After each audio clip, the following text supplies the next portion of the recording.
We'll start the recording. So thank you everyone for joining us tonight in preparation for this weekend. The Winter Games, this will be specifically about snowshoeing, obviously.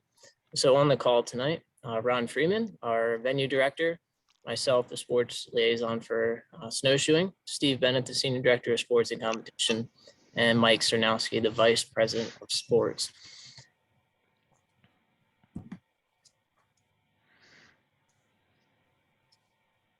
So just to kind of outline what we want to get out of this meeting, it's an opportunity for you to ask questions, for us to clarify all the details that will be happening this weekend.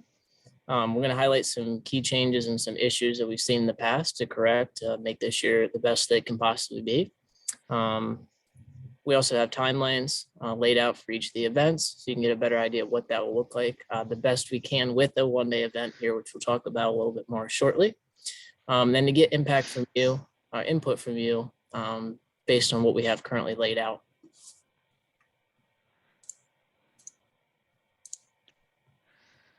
All right, so in front of you, you can see the agenda here. Went through our welcomes and introductions. As always, if I did not say, it's good to see all of you. I'm very excited for this weekend. We'll then jump into our management team.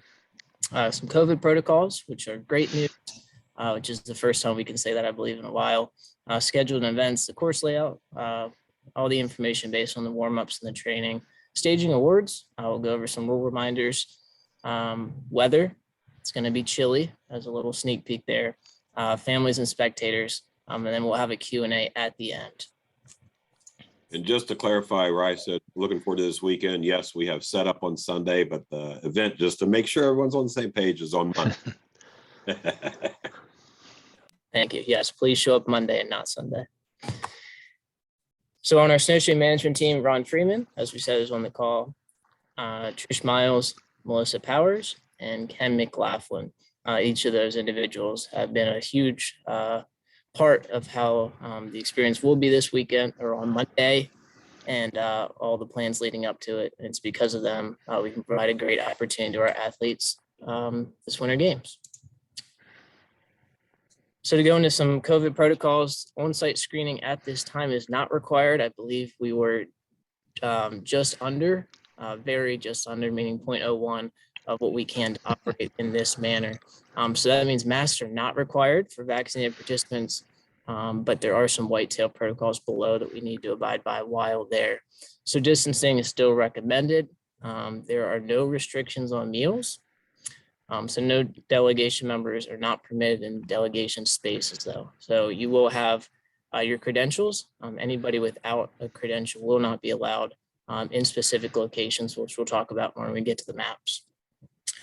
So with the whitetail protocols though, masks are required at all times when indoors. Obviously, if you're eating or drinking, you can remove that mask and do the sip and cover deal. They are not required outdoors either. Under the whitetail protocols. If you are to go into the dining area, all transactions will be cashless there. Proof of being fully vaccinated is required to go into any of the areas to get food. So that will be the marketplace area. The location, which is a Solstice restaurant, does not apply. It is also closed, or any other part of the upper area of the lodge. Ryan, you just muted yourself.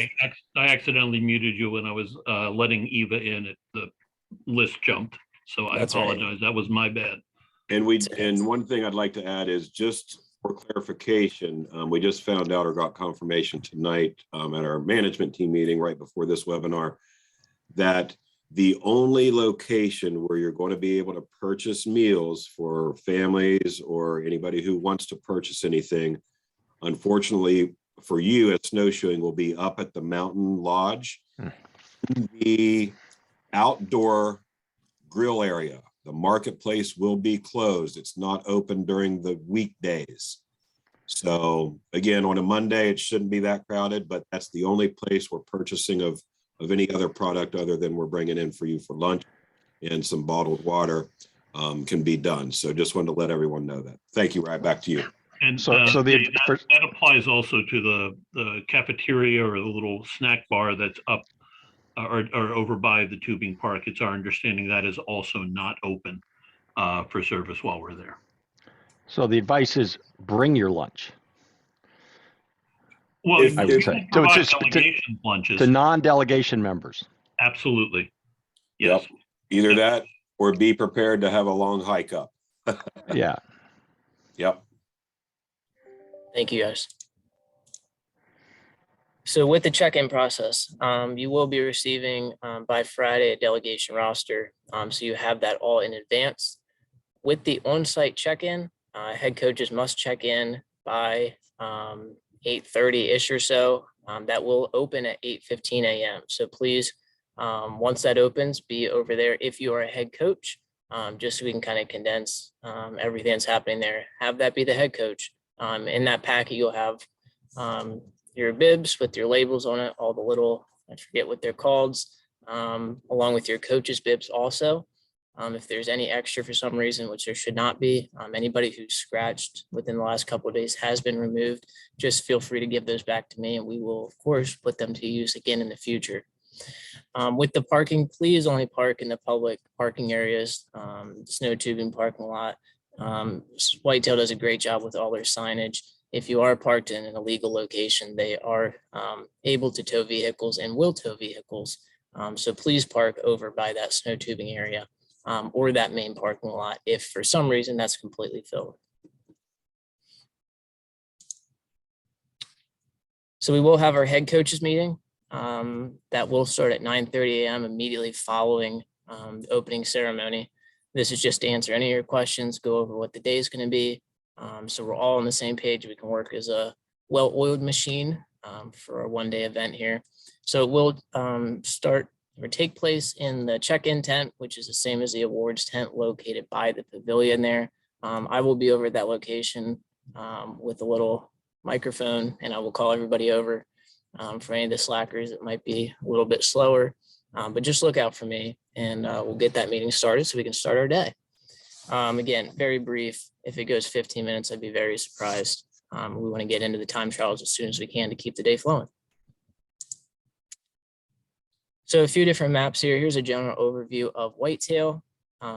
You can see the competition area. That's the main purpose of this slide at the bottom of that snow tubing area. That's the only thing on this slide that I wanted to touch on. Well, let's be clear. We're not, the time trials is not up by the operation, ops building. Correct. Okay. Yeah, it is stated on this other one more correctly. The competition area, you can see that we just talked about.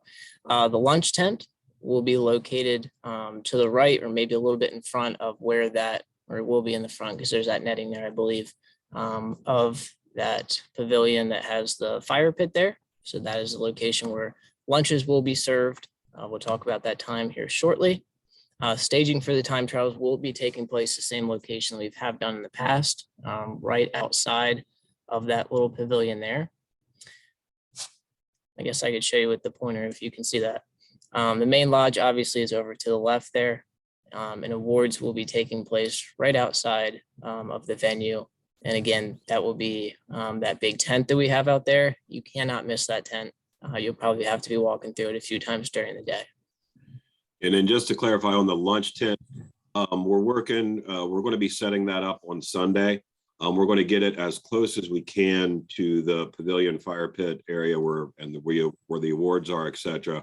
But it's going to be a 30 by 30 tent for delegation hangout and for lunches. So it will be heated. So just look for the big tent. You won't be able to miss it. So here's a giant picture to kind of show you the big oversight of the whole venue here. The Alpine competition, obviously, you can see up there for those that are interested in that. The main games control center is located in the Solstice restaurant, which is the second level of the lodge. The snowshoeing competition area, again, is there like we talked about, and you can see the snow tubing parking lot, which would be your ideal parking location for the day. Is there any questions on these maps before we move on? Ryan, do you have any details on how we'll separate spectators from the delegations? Yes, anybody without a credential cannot enter through. Steve, correct me if I'm wrong. That big tent will pretty much be the entranceway to the venue.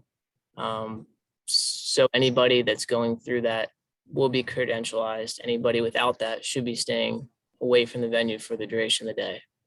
Yeah, we'll put some directional signage, but yeah, Ryan, at this time, spectators, and I saw Katie's question come in.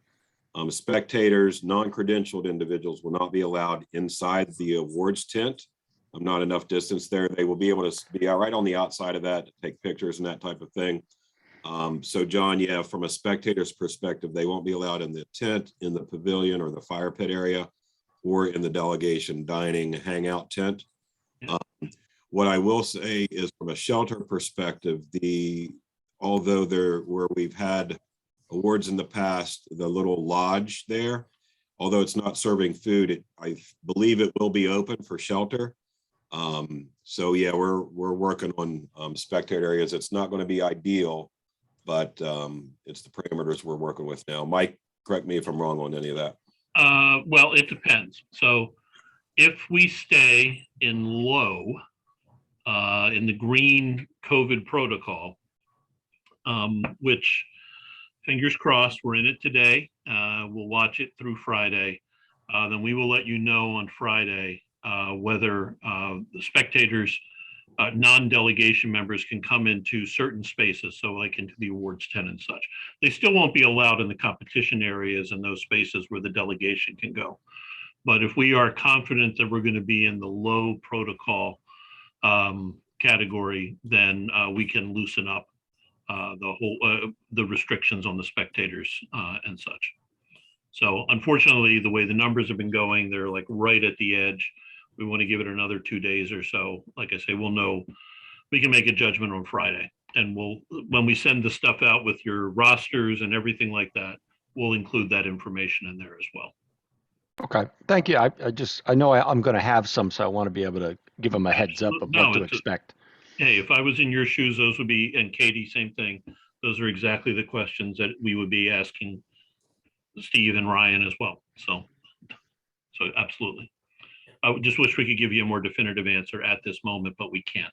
It's a dynamic situation. I'm happy that it's still on the table, that it'll be less restrictive. Yeah.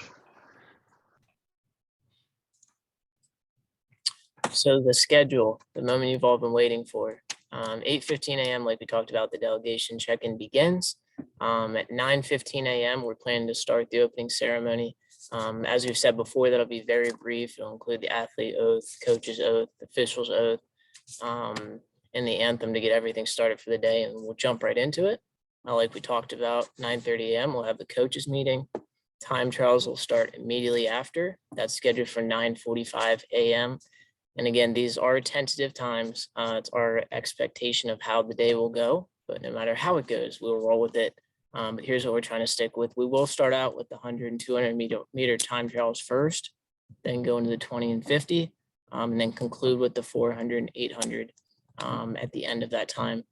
Our expectation is to end at around 11:30 at that time. That lunch area will be open and delegations can go grab their lunch, which will be compiled. It'll be Jersey Mike subs again, the same we had for on snow training. Each box, like we did in the past, will have your lunch form that you submitted, along with all of your food together for easy pickup there.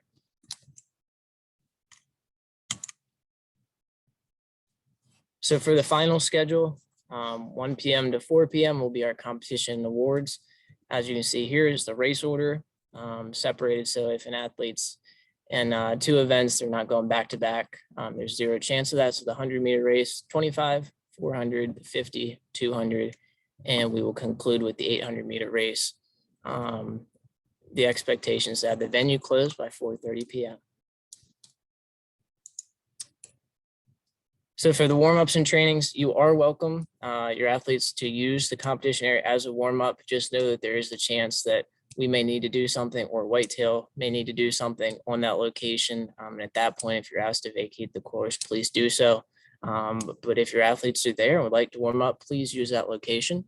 It'll be the same snow, obviously, that they'll be competing on. So get them warmed up, arrive early, get checked in, get warmed up. It eases the mind, and will help your athlete do the best they can. So the expectation after time trials, so typically you have the athletes divisions in advance, you know exactly when they're going to go. Obviously at time trials, we will not, I mean, with a 1-day event, we will not have this luxury. So please make sure that you check the results board near the control center. That's where your athletes division will be listed there after I can do my work on the computer and get it printed off. So keep an eye on that. Once you see stuff starting to pop up after time trials, maybe while your athletes are eating lunch, go over and just jot down when they're expected to go, just so we can have everybody together. That's a big part of how the day will roll.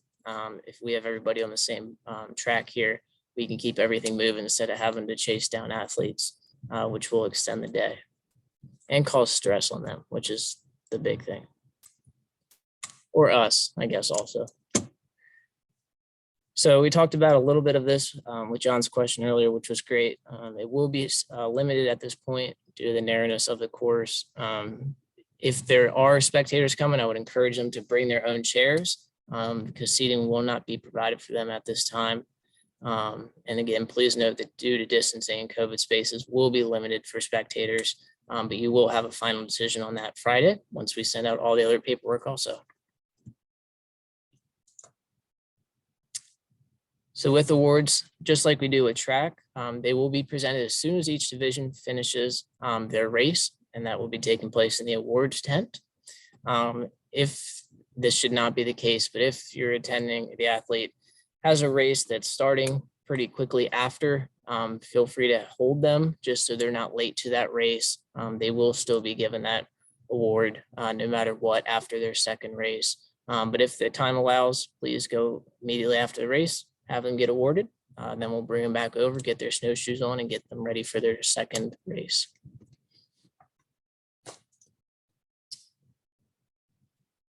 So delegations need to have someone dedicated to the awards area, ideally for meeting the athletes after the presentations. This way that they don't get dragged off by their caregiver, parents, whoever's there. So you're kind of watching over them, making sure, congratulations, you got awarded. Let's get back over here and get ready for your next race. The posting of the results will be located outside of the building on the wall. Like we talked about, that will be the same location that the new divisions will be set after time trials. So whitetail waivers. I just want to say also thank you to each of you on here. It was super easy on time trials. I know that many of your athletes arrived. If they weren't signed in advance, you got them to me. I really appreciate your cooperation with that. I know that Whitetail does also. So you've already received the individuals that still need to complete those waivers. I know some of them have been sent to me, Mike, Steve, whoever. If you do not complete them, please have them completed before you arrive on site. Anybody that we see check in that's not approved in advance, I have that list, needs to complete that as soon as they arrive. If not, they do need to be removed from the venue just under Whitetail's protocol. We really appreciate the partnership we have with them. We obviously want to keep it. So they will be on site. So no frets if you leave a paper at home or your athlete does. They will be there. Just do everything you can to take care of that in advance so we can focus on the competition. All right, excuse me. At this time, I'll pass over to Ron, the expert of snowshoeing, to cover some important highlights here. Thanks, Ryan. Oops. Yeah, I was going to say, go back one slide. On this one, check. I noticed that at on snow training, just my eyes caught some snowshoes that look a little thin and a little short. Just make sure that all your athletes have snowshoes 7 inches by 20 inches. If you have younger athletes who need an exemption, please let us know before we start time trials on Monday morning. And I do want to make one point, and I'm not sure if it's on a slide later, about time trials. When we start, we are just going to pack up lanes. So your athletes may be running their time trial event with, might be mixed gender, might be younger and older, because we just want to get everybody to get a time for their event so we can move forward, get all those time trial results over to the control center so we can division for the afternoon's game. So time trials will be running a little bit different than than the games, because we just want to fill up the lanes and get everything done as quickly as we can. Okay, next slide, Ryan.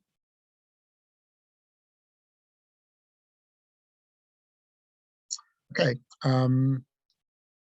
so and again, I don't remember what all what's on all the slides. What we have for both time trials and for the games is a 200-meter oval.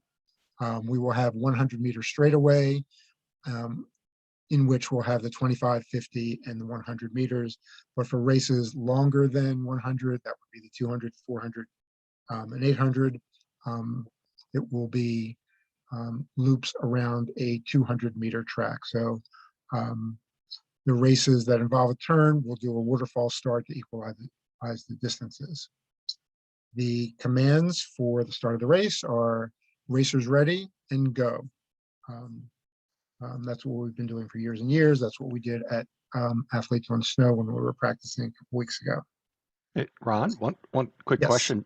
If it's mass start for everything over 100 and everything under 100 is a straightaway, there won't really be any waterfall starts. Mass start. Okay. Mass starts, no lanes for races. Oh, correct. Well, correct. All right. Good point, John. Actually, Okay. anything where you've got a curve in it, you would have a slate waterfall. Yeah, I mean, we will put a line on the Yeah. track. You know, if your athlete is not on the inside portion of the 200-meter track, and we're going to have a waterfall line across just to equalize that distance at the beginning until they cut in. And as we all know, as coaches and as management team, you know, some of our athletes never cut in, but we'll do the best that we can, you know, to help them along with that. But for the races, you know, 200, 400, and 800, and we will put a waterfall line out there. Okay, next slide. Okay, DQs, 2 false starts by an individual would be a DQ. It's any type of movement, you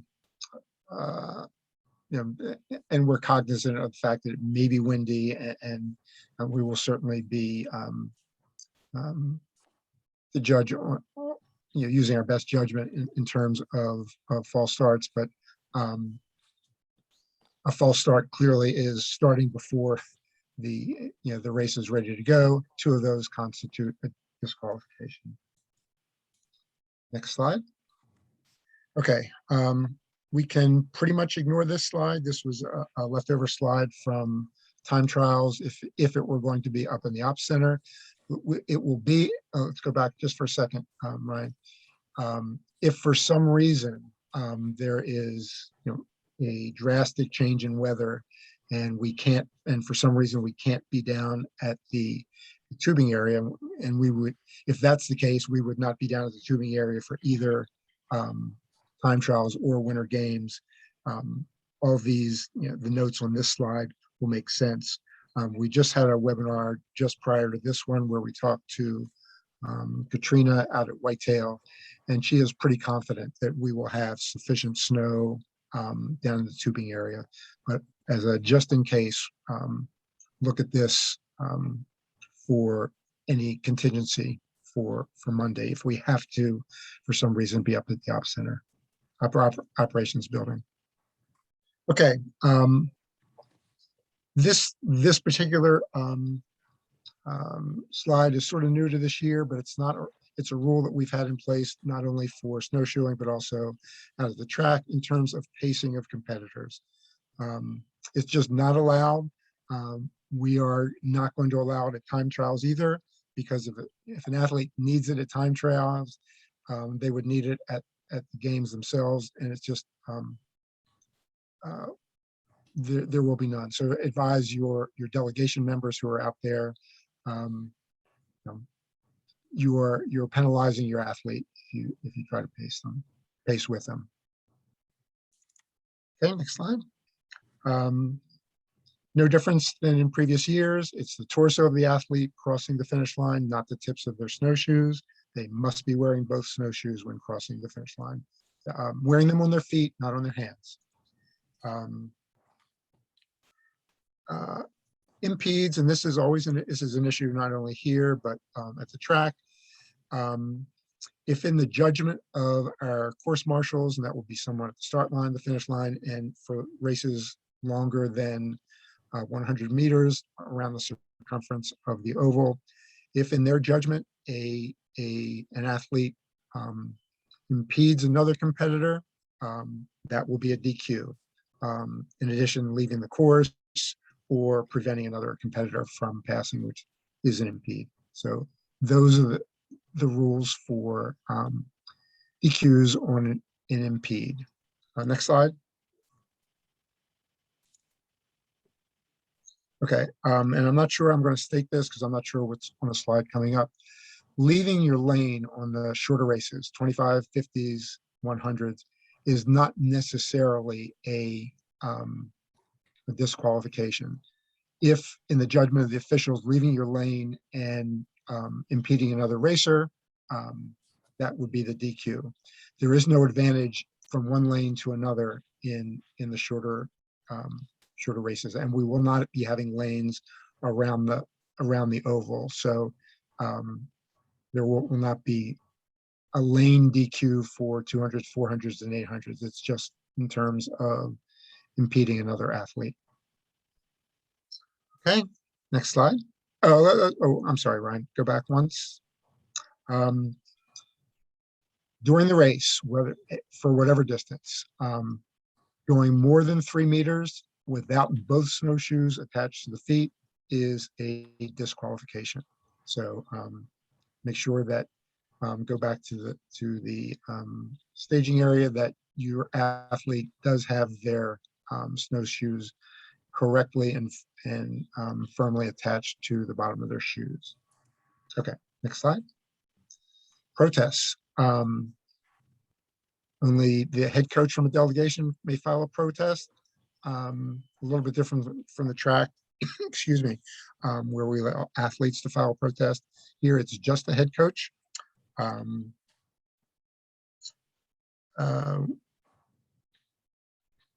The second two are mainly having to do with if the races were up at the operations building, but we will be, ending all the races that go around the curve at essentially the 50-meter mark, somewhere in the middle of a straightaway.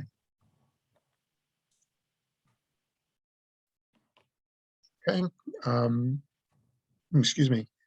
This slide is fairly self-explanatory. Coaching an athlete, mainly having to do for us is, well, it's self-explanatory. When you get these in your email tomorrow, just keep aware of that. This has not been an issue, but again, self-explanatory. The consequences for coaching during a race. First offense requires to leave the race course. Second offense, that person will be ejected from winter games, and potentially, you're just causing your athlete to be at a disadvantage because there's a lot of distraction when someone is yelling instructions to an athlete in the middle of a race. Okay. For you guys as delegation coaches, just keep track and sort of monitor your delegation. There's a question in the chat, Ron. I saw that. Yes. We will do our best for the course marshals, right at the start line to say the same thing. We have roughly half the number of athletes that we've had in the past. So, we should be able to do a pretty good job of keeping track of number of laps to go. We will be teaching all of our marshals 1, 2, 3 and that should be it. It's 200-meter track. The longest race we have is 800 meters. So that at maximum four laps around. Protests, give it to either Ryan or myself at the control center. Protests must be filed within 30 minutes following the posting of results, or will automatically be denied. In terms of honest effort for snowshoeing, it's a little bit more difficult to judge, even the weather conditions from the morning to the afternoon in terms of wind, in terms of snow conditions. We will adhere to them. We will be a little bit more tolerant of the conditions for snowshoeing between time trials in the morning and the event in the afternoon.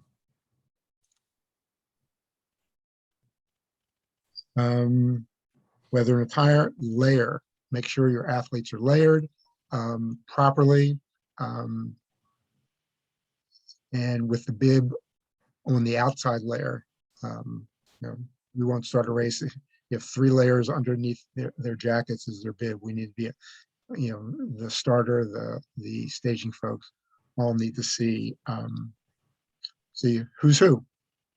Okay. Results, as Ryan mentioned earlier, we posted as racers finish. We generally find a pretty public place, a pretty visible place for posting the results. Again, if it is windy, we'll have to be able to secure that. So, because we usually put that on one of those whiteboards, and we don't want that to be a flying missile around the athletes as well. All right, Ryan, you are 2 or 3 slides over. You have gone above and beyond your call of your service here. Well, then I'm going to show up 5 minutes late on Sunday for setup. No, please do not do that, please. So yeah, like Ron was saying, it's going to be cold, so make sure you dress in layers. Obviously, as people get warmed up, they can take those layers off if they want to. But we're happy to have cold conditions that we can deal with. Hot, not as doable there. So there will be a survey going out, as you see here, which will expire on March 13th. Please have as many people as you possibly can sign that. So your typical distribution list, so you send out all the information that you get from me. Please send that along to them. This is for athletes, any spectators that were there, anybody that was at that venue, to please have them complete that. As we say at the bottom here, please, if you see any staff from Whitetail, thank them for all of their hard efforts and the hours and hours they've put in. A lot of us saw how much they cared at the On Snow training this past weekend. We had a few athletes that wanted to go back and do some more after that lunch period, or after everybody else left, actually. And they re-flattened the area for us, put the mats back down so we could get back up there easily. They were phenomenal. So they've put in just as much work, I feel like, as we have to make this opportunity the best that it can be. So if you see that jacket, please make the effort to say thank you to them there. And the other thing I'll just reiterate on the evaluations is years and years of experience in events, and typically in other fashions or other work environments, you have a lot of people who, if they think the event went well, they just check the boxes and move on with no comments. And what you always hear is the people who weren't happy with a certain aspect of an event. So if there's 4 or 5 people who weren't happy with one aspect, and they're the only ones who put in additional comments, that's something we'll take into consideration and change it. We had an event here going back about 15 years ago, where it was in regards to one aspect of a cycling competition, and there were about 10 people who commented on a certain aspect. So we changed it for the next year. And the next year we had comments of, what the heck did you change that for? We all loved it. I said, well, you didn't let us know. We only heard from these. So it's really important to give us feedback on things that we can improve upon, and also things that you liked. So it's not that we want to get all this accolades or anything like that for Ron and Trish and the crew, but we want to get a true aspect and a true sense of what we can do better and what you liked, so that we know how to move forward in planning future events. So again, the more feedback we get, the better we can manage and be prepared for the upcoming future events. So really look to you guys to pitch it out to your athletes, coaches, assistant coaches, sport volunteers, family members, etc. So just wanted to stress that. Thank you. Yeah, and I Ryan, will. I have one ahead, question. I Ryan. see Eva is on the phone, and Ryan, you may know the answer to this. Eva, will Dan be using a guide rope? Will he be using a guide? If he's using guide rope, which side does he like to be on? I am going to be running with Dan, and he will be running on the left side, on the inside of the track. You'll be So wait, no, I'm going to be running on his right. All right, Eva, I want you to show up like 10 minutes early. We're going to go over left and right. Okay. It's my dysgraphia. I'm going to use that as an excuse. So I am going to be on his right. Okay, and for any other coaches, if you have athletes with who are vision impaired or will be needing a guide rope or running with a guide, just let us know so we can get them in the appropriate lane. Thanks for bringing that up, Ron. The only other thing I'll add on to what Ryan said in regards to Whitetail is they are extremely understaffed. I don't want to say extremely, but I know in their minds, they're about 60% of their typical staff. And again, as Ron and Ryan both mentioned, we just had a management team meeting prior to this webinar, and they were talking about they're going to send out their groomers at midnight to like 5 or 6 a.m. to redo the tubing hill and the track there for us. No additional charge. So they really do go above and beyond the call of duty. We value their partnership. They love having us back. In talking with Katrina and other Whitetail folks when we were there on February 12th, they're like, my God, we needed this. This brings us back to some normalcy. We always look forward to Special Olympics coming. It's the biggest event, most fun event. We love it. So, it's not just us saying, hey, thank the venue. They really do love us, appreciate us, and go above and beyond the call of duty for our athletes. So appreciate that. Sure.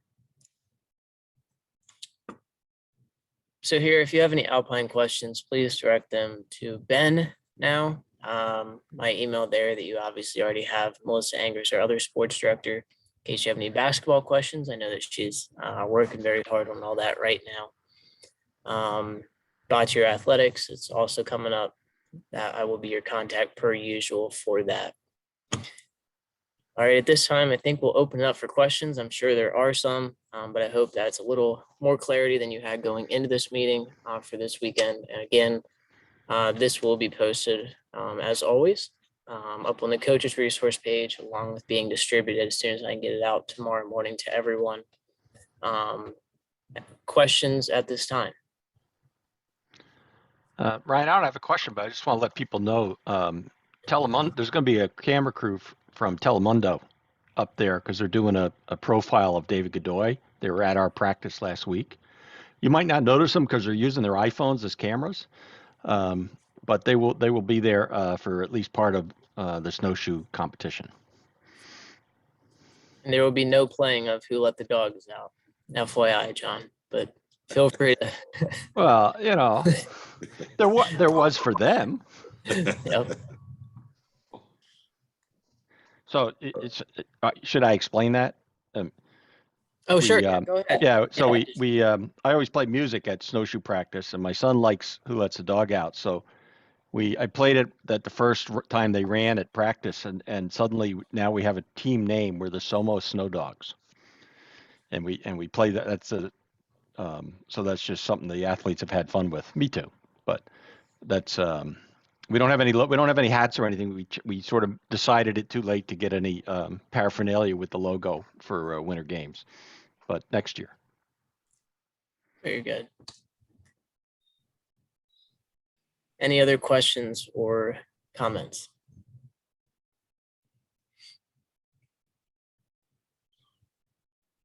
Nothing? That's no fun. All right. Well, if anything does come to mind, please reach out to me. As we're getting closer to an event, a call is probably best. It doesn't mean that I'm missing emails, but I might not be by my computer as much for the next couple of days here as we're packing, picking up vehicles, going to the sound system store or whatever. So please, you have my phone number at the bottom of my email. If you don't have that saved in your phone, just pick it up and give me a ring. That would be the best foolproof method of contacting me. I just want to say again, thank you very much for all your hard work this season. Looking forward to a great one-day games for the athletes to show off all their hard work this season. And that looks like it's the end for the night. Who turned out the lights? Who let the dogs out? Who turned out the lights? All right. So thank you, everyone. Look forward to seeing you all Monday, not this weekend. Go have a great weekend. And we'll talk soon. Good night.